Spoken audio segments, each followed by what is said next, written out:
Dua nama, satu bapa, tapi siapa sebenarnya Abraham? Ibrahim dalam Islam, Abraham dalam Kristian.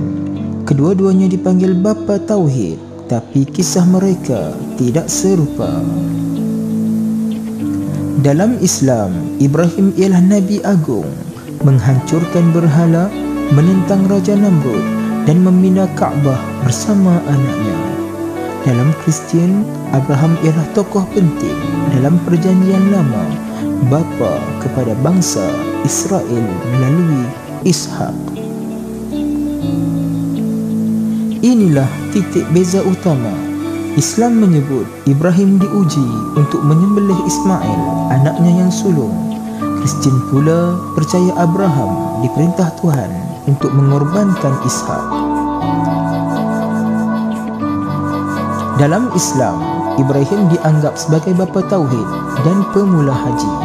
Dalam Kristian dan juga Yahudi, Abraham ialah asal usul bangsa pilihan Tuhan. Ismail melahirkan keturunan Arab, Ishak melahirkan Bani Israel. Satu nama, dua jalan, warisan besar manusia, tetapi membawa hala tuju sejarah yang berbeza. Namun yang pasti, kedua-duanya mengajar kita tentang keyakinan tanpa syarat kepada Tuhan. Teruskan mengikuti Santai Ilmi untuk kisah lebih menarik.